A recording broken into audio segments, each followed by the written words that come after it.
So it's time. Nils, please take the stage. Thank you. Okay, Nils von Greyerz, systems engineer at Fortinet, Sweden. So I'm manager for our systems engineers, and I'm supposed to address how we deal with automated security. But first, the elephant in the room, well, not Marcus, but the major ransomware attack, and you all have patched servers this weekend and all on. How much money have been paid out, approximately? You have the figures, right? So for sure, well, I have links on my computer. This is of course on the top of the agenda for every security professional.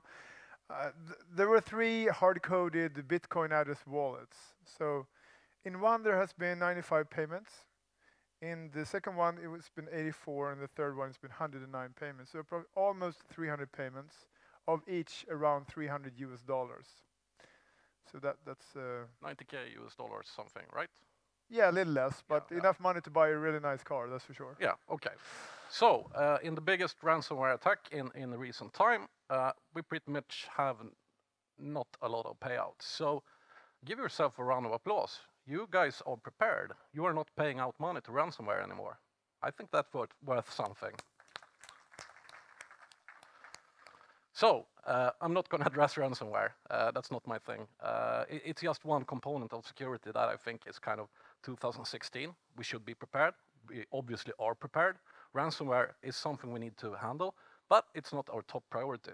Because if we cannot handle ransomware, we surely cannot have a state attacking our networks, for example. We won't have a chance. I mean, this is basic these days. Everybody has to handle ransomware. So to give some history around security. So I've been in the security business for a while, and there are a few things that I love. Obviously, that I can have a Unix beard and slacker jeans at work, but also the constant change. So what was commodity today was brand new yesterday. So if we look at the graphs, we'll see that we have virtualization. It's just 8 years old. It's pretty new. Cell phones with smartphones, 6-7 years. Everything is brand new. IoT, it's happening right now. So big data analytics, we're getting lots of analytics from what we're doing in security that we need to handle. So all these challenges and changes are constant. It's not going to be different tomorrow. This means basically that one vendor cannot handle everything. They cannot give you a solution that sorts out all the problems. There is no silver bullet. So why do we get breached all the time? Because we do.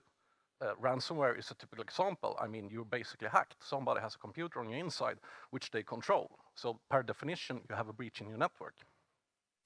So this is due to complexity, right? We don't have any borders in our networks anymore. They are pretty much open.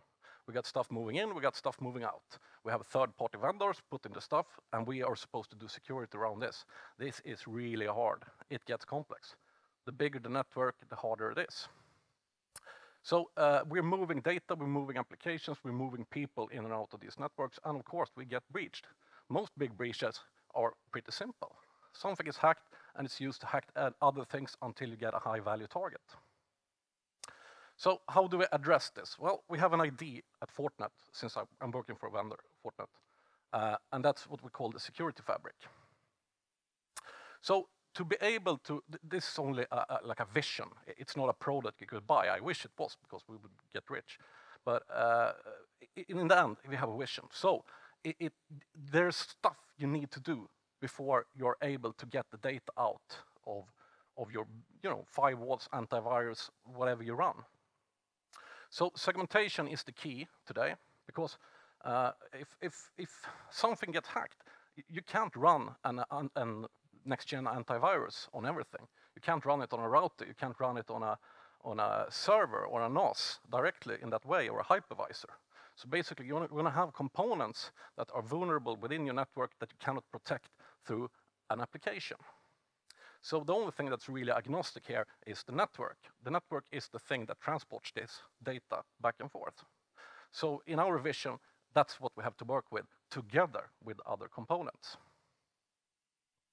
So the security fabric is basically based on 5 attributes. It's scalable, it's aware, it's secure, and it's open. So scalability-wise, we need to be able to have inspection points as everywhere in the network. The more we can do deep inspection, layer 7, see what kind of applications, do IPS inspection, that kind of thing, web filtering for internet services, the more inspection we get, the more threat data we can get back and that we can use to detect our breaches that we're going to have anyway. So scalability is needed to be able to have these inspection points everywhere. I mean, you need it in the big data center, of course. You need it on your internet edge. You need it in your remote office. You need it in your clients. You need it everywhere. So scalability is super important. Then you have your services. You might run an Office 365, for example. You need to do security there too, even though you don't own it. Infrastructure as a service. You have your services running in Amazon, Azure. You need to do the same inspection there. Otherwise, those points can be used to attack your networks. So performance is something Fortinet loves stuff. We build tons of different appliances for good reasons. And it's to address this thing. I can do, 2-hour session on hardware acceleration only, so let's skip that. But the idea is, when we work with performance, we also work with the lifetime of a product. So if we have a performant product, it can add security features that we invent tomorrow to the stuff you bought today. So performance is, you shouldn't really size stuff after your today's need, but your potential needs 3 years from now or 5 years from now. Because once you buy the stuff, you're not going to be allowed to buy something new unless you have a critical situation. So cloud-wise, it's a trend to put stuff in the cloud, whatever it means, somebody else's computer. And of course, those machines are as vulnerable, or pretty much even more vulnerable than the stuff you have at home. Another thing that people don't really think about is when you go cloud, you really don't know a lot about the architecture it's running in. So if you're looking at building solutions in a cloud environment, be sure to do the base work and really understand what the cloud environment means to you. So basically, you can't take your old data center thinking, put it in a cloud solution by building your application and then bolt on security to it. It's not going to work. So you have to do the basic research here. Access-wise, we need to know where stuff is too, where they were at a specific time. We need to be able to detect a user on a client at a specific port. We need a gigantic network at a specific instant, and we also need to be able to back that up, to be able to do check log stuff like that, to realize what potentially could have been compromised at the time we found another compromise within our networks. And that brings us to security. So security is, from a network perspective, it's basically what we know. So we have AVs, we have IPS, we have web filters. That kind of stuff is populated with threats we already know are there. And it's there for you to detect, so you can realize that you have something compromised on the inside. So security from an appliance perspective is momentarily. It doesn't really address tomorrow's threats. So of course, we can go deeper into this, use external systems to do payload analysis, like sandboxing, stuff like that. But it's still a base level of security. And here is where ransomware should cease to exist as a problem. If it doesn't, you probably haven't figured out the base layer security enough yet. And need to take some work into that. We need to do something with the security. Okay, we blocked the crap, the worst stuff out on the internet, but it doesn't really address targeted attacks, custom-built malwares, and so on. It basically just gives us awareness. So awareness-wise, here's where the security fabric ID starts to really work. So most vendors have an idea of having kind of a global security. So we pick up threat data on different customers, flowed into some kind of global security. Ours is called FortiGuard. summons up an enormous amount of threat intelligence, which is parsed and used to build better security features. That is nice, but it's not going to solve a targeted attack, because a targeted attack is too small a footprint to be able to detect in this huge global environment. It's also not very agile. It takes time. We can't just say, well, we had an attack at this customer, so let's build an IPS signature and send it out in the world, because it's going to break your networks instead. And that's going to be a huge issue. So global security is good, but it's not great. So we're trying to move this in now. So we base this a lot on our sandbox technology, where we actually throw files at it. So typically infection is coming in from mail, right? It's not going to touch a firewall, most likely. So we get a mail sent in.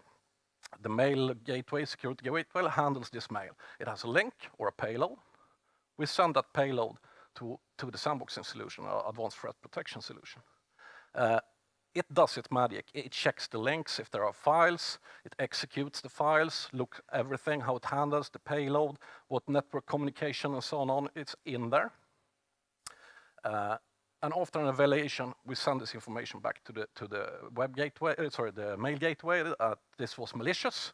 It has a typical intention of exfiltrating out data or put up a command and control center channel out. So we block it. Fine. But what if we have a patient zero that is not within this solution but coming in later? So what we do here is we populate all connected units with information about this file. So simple hash checksum of the file means that if the exact same file is detected on an endpoint connected to the security fabric, we can detect that later on. Malware is kind of, evasive, so not sure. But what it's really hard to do is not to be detected in the network communication layer, which we also populate the security fabric with. So we can now detect communication channels out of the network based on a file we got in through mail. And this is a way to find patient zeros inside the networks. So this means that we have a much broader sight of what's going on. So it gives us awareness. So, but awareness, if you get 1 million alarms a day, it's not going to help you. You can't work with that. It's not going to give you anything. So if you look at a typical network, you're going to have tons of different components. They generate tons of different logs, which you're not going to be able to correlate, even if you have a sweet CM system that does a lot of it for you. It's going to basically be clicking OK on alarms because you can't do proper research. So our idea here with the security fabric is use the exchange of data between threat data between components and correlate the logging data between components. So instead having a network architecture with tons of different log generating stuff, we started looking at the sessions generated from the client endpoints or the servers, the network endpoints. So we're making the networks transparent from a logging perspective. So if we have a session through a network going through, we basically put every log entry correlated to that session on that session. And this gives you actionable intelligence very, very quickly. So short example, Marcus, well, maybe not Marcus, he knows this stuff, but somebody at working in HR downloads a virus from the internet. It's blocked. No big deal. So if you're well integrated with the security fabric, the endpoint client is going to be able to correlate the process that started this TCP, UDP session, whatever, through the network. The firewall is going to put its antivirus alarm on this session. So all of a sudden, you know what process on what machine, what user was executed at what time, and what was blocked. So if this is, for example, HR, Anna at HR downloaded a virus. You see it was chrome.exe. You see that it was Anna, the user, who downloaded it. No big deal. Downloaded a virus, got blocked. Let's maybe have a look if it has happened before. Build a quick filter around that. But if you see it's a system process that does it, you have a kind of a different level of threat. Or it's not a typical browser that downloaded this threat. That is an incident. That's something you have to follow up. So the security fabric gives you actionable intelligence. So if the process we just went through, if you had to do that on lots of different systems. My guess is that you wouldn't have done it at all because it's going to take you maybe several days to actually figure out all this and correlate all the information, which means that you're not getting actionable intelligence. You only get intelligence which you cannot really use in a proficient way, which means that you're going to end up breached for longer. So fundamentally, the time from detection to your evaluation of this threat, that gap is going to be a lot shorter. And how long is a typical hack these days? One of the big ones? 1 year? Well, yeah, before detection. Yeah, so I'm just waiting for some sound here. The typical time for detection would be, I mean, there are different statistics, but 200 days is one of those published, numbers that you could kind of rely on. And I promise you that this could have been detected a long way before this, because there were alarms within your networks telling you that something was going on here. Yeah, I agree. Yeah. So actionable intelligence, that's what we want, that's what we need to be able to make a decision if we should quarantine this machine or just throw it out of the network. You could take any big hack as an example. They are kind of simple, really. I mean, they are well thought through, but fundamentally, to be effective, they have to be simple. So there was this Italian firm called Hacking Team, which basically nobody likes in the world but themselves. They love themselves, by the way. So Hacking Team, they sell spyware that's used on what some governments would call dissidents. I think we would call them journalists and private people. So their business idea is basically to sell this software so they can black hood them and throw these people in jail. So they got hacked. And the process here was really simple. There was one advanced thing, and it was getting into the network. So basically, they had some kind of firewall appliance that wasn't really, it was open source, basically. So it was kind of easy to find some vulnerabilities in it. So they used this to crash it, started up, and they had a full toolkit from Metasploit. And for you who don't know what Metasploit is, it's basically known threats, pre-coded that you can just fire on different things.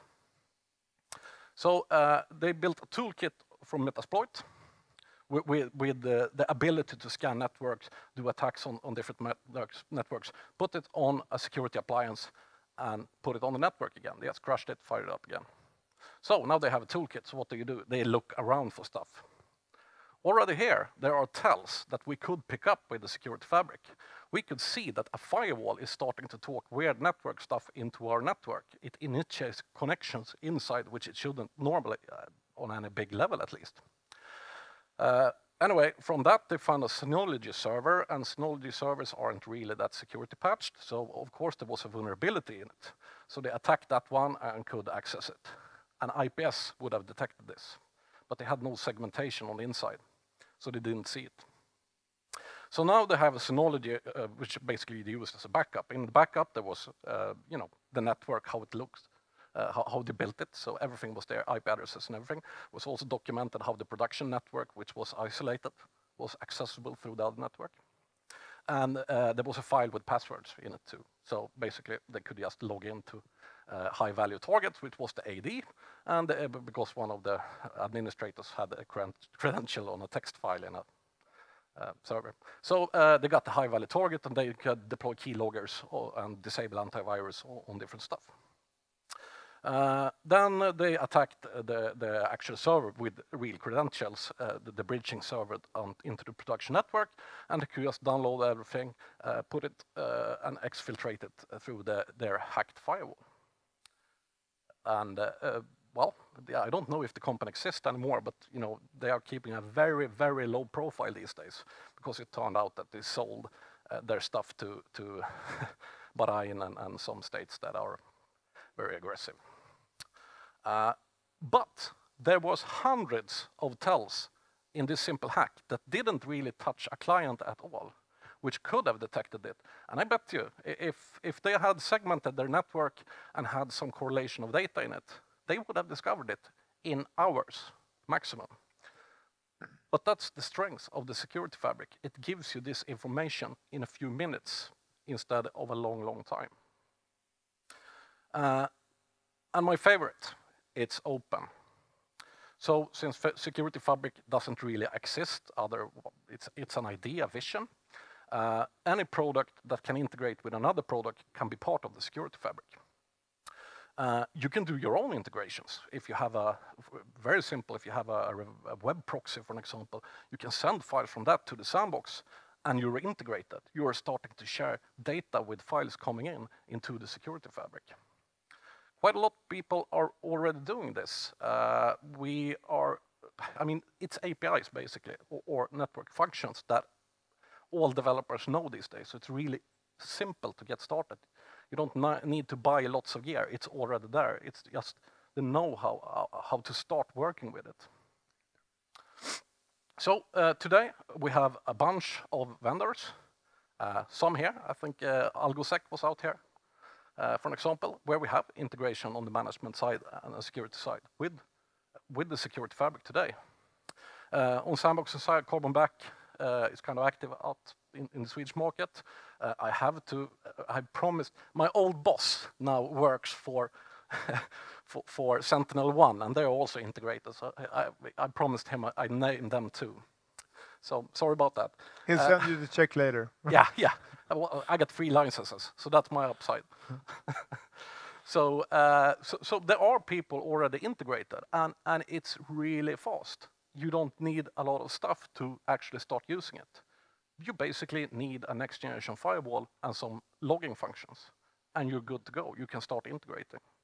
And it's already happening. Big players are doing it. So the security fabric is our vision on how to sort real threats, not ransomware. That's basic. We should be able to do that today already. Great. Thanks. Thank you. Thank you, Nils.